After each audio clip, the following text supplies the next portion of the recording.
Hi guys, and welcome back to the channel, where I want to start off today by reminding everyone that in the philosophy of the liberation place, we see our own personal schemas not as diagnoses or labels, but as the unique and individual stories that we carry within our personality system. Stories that are influenced by our temperament and perceptions, formed through our early unmet childhood needs, and shaped by the environments we were raised in, and then repeated through the behaviours we adopt to survive. One of the most painful and limiting of these personal stories is the schema of subjugation. It tells us that our needs, our feelings, our preferences and our beliefs are dangerous for us to express, and that the safest thing to do is to just keep silent, to comply with what others want, and to hide what is often our own fragile sense of self. This is not about kindness or humility. It's just about fear. Even though at times subjugation might look like selflessness on the outside, its roots are much deeper and frequently much darker. To free ourselves from its grip, we have to understand where it comes from, how it impacts our lives, and how we can use the skills of dialectical behaviour therapy, along with the guiding light of values and beliefs, to respond to its activation with different and way more effective behaviours. So if you're ready for a conversation on this difficult and often emotional topic, let's get into it.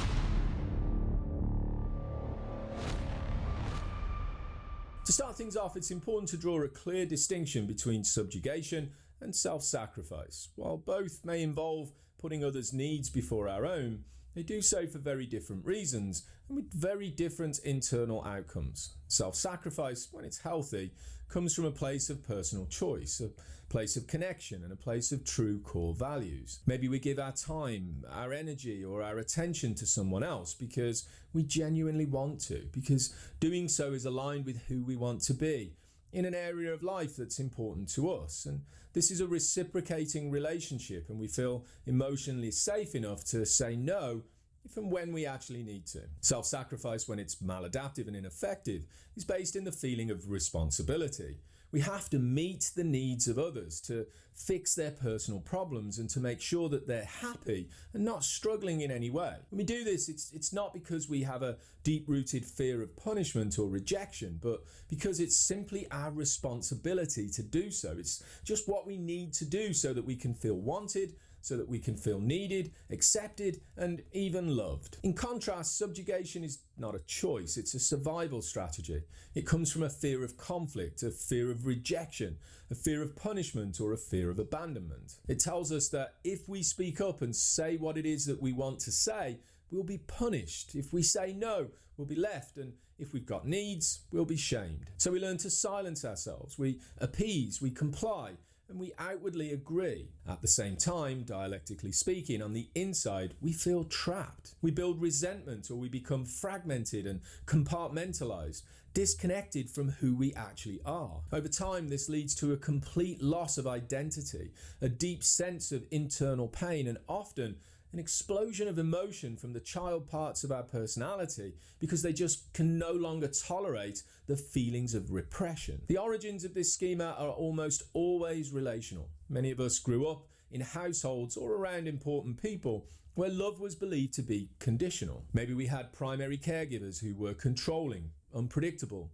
narcissistic, or emotionally immature. These were adults who may have responded to our needs with anger, with guilt tripping, or even manipulation. Some of us were praised only when we were good, if we were quiet or helpful. Others were punished for emotional expression or told that we were selfish for wanting autonomy. In environments like this, we learn to adapt. We learn to read the room, to stay small, and to avoid triggering other people. Over time, our story of subjugation becomes part of our personality map. We forget that we once had a voice, and we actually begin to believe that we never deserved one in the first place. In adult life, the schema of subjugation plays out in subtle but usually destructive ways. We often gravitate towards relationships where our needs are consistently unmet due to a comfortable feeling of familiarity. It's common for us to feel like we're unable to advocate for the changes that we want to make happen, particularly when these changes are about our true core values and beliefs. We regularly find ourselves saying yes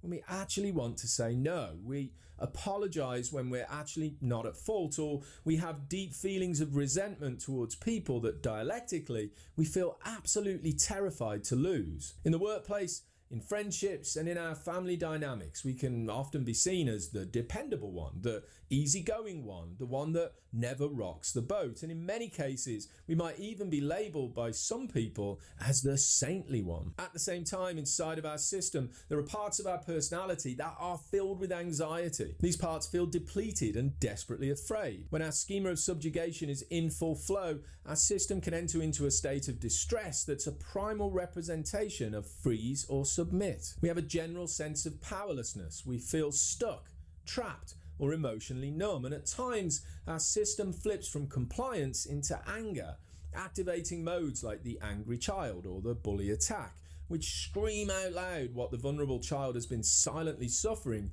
in a desperate attempt to keep us emotionally safe. This inner conflict creates chaos and instability in our relationships, as well as in our own sense of self. This reinforces the ineffective belief that we're just too much for other people to handle. We're not enough, and often dialectically, both of these debilitating beliefs at the same time. For me personally, the schema of subjugation was never the dominant force that was shaping my behaviour. At the same time, that doesn't mean it didn't leave a mark. I learned very early on in life to silence certain needs and definitely to silence certain opinions. This wasn't because I believed I didn't matter, but often because it just felt like the easier option to avoid any type of conflict, or particularly any type of disapproval. Over time, these quiet compromises turned into quiet stories. Things like, "Don't rock the boat," "It's not worth the fight," and "Just shut up so we can keep the peace," became part of the internal experience when subjugation was the dominant force. And while these weren't loud, life-defining stories for me,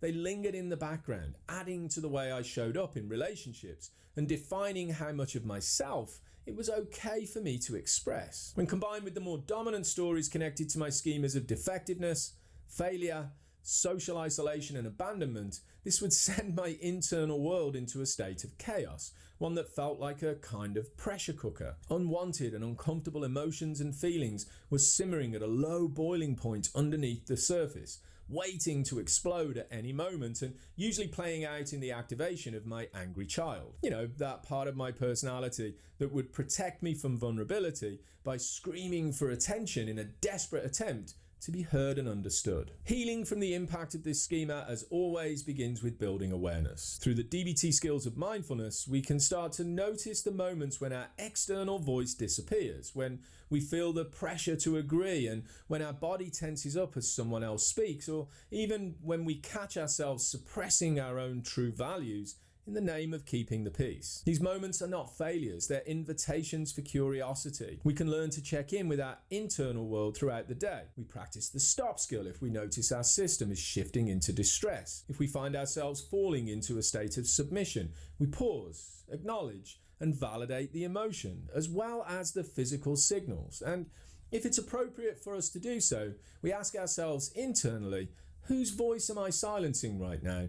What am I afraid will happen if I actually speak? The distress of this schema can be intense, especially when it's tied to long-standing patterns of emotional invalidation or trauma. This is where our distress tolerance skills become essential. We're not always ready to speak up immediately, to advocate for our needs, but we can learn to stay with the emotional discomfort long enough to understand what it's there for. The use of our grounding skills like the 5 senses technique, or the practice of self-validation exercises like the Raven, can help us hold space within our personality system to regulate our emotions during moments of fear. We remind our parts that the emotion is valid, that the fear is old and not tied to current events, and that we now have the capability to respond in different ways. Building this capacity for emotional endurance allows us to sit in the gap between our fear and our reaction, observing the situation both internally and externally, long enough for us to make a more effective personal choice. To shift from reactive to responsive behaviour, we also need to remain within our window of emotional regulation. Often the schema of subjugation is accompanied by feelings of shame, sadness, anger, or fear. And as a result, we can get flooded with emotion when trying to assert our boundaries, to speak up for our own values and beliefs. This makes it extremely difficult to speak clearly or act consistently in effective and adaptive ways. So, using the skills of DBT, we begin to name our emotional state, to understand its behavioural purpose, and to track the personal stories we're subconsciously connecting to in the current situation. We can apply skills like taking an opposite action. So if the emotion tells us to stay silent, we experiment with speaking up to practice self-advocation. If the stories are telling us to agree, we practice pausing through the use of the stop skill, to reflect before we act. And little by little, we teach our system that it is safe to be whole, to own our true core values, that it's okay to have wants and needs, to hold boundaries, and when we express these things, we can still be loved. Finally, when we use the skills of interpersonal effectiveness, it allows us to take these shifts in what were previously extremely rigid perspectives within our internal personality system and bring them to our important external relationship dynamics. We practice asserting ourselves clearly and respectfully. We learn to ask for what we need without apologising for our existence, to say no without explanation, and to offer compromise without abandoning our true sense of self. We stop expecting other people to mind read our silence, resenting them for not knowing what it is we want and need, and we start speaking up, using our voice as a bridge to emotional and personal connection. We choose relationships where our wants and needs are actually welcomed, where our boundaries are respected, and where we actually feel safe to be seen and to be known. As we do this work, we return again and again to the central principle at the Liberation Place, that we're working to live the life we want to live by being the person we want to be in the areas of life that matter most to us according to our own values system. The schema of subjugation keeps us trapped in a life that's shaped by fear, but recovery, and I mean it in the truest sense of the word, is the process of coming back into our sense of self. It's reclaiming our own agency, if you like. It's finding our voice, and it's choosing to live in alignment with our values, not just conforming to our fears. We're not here to serve the comfort of others at the cost of who we want to be.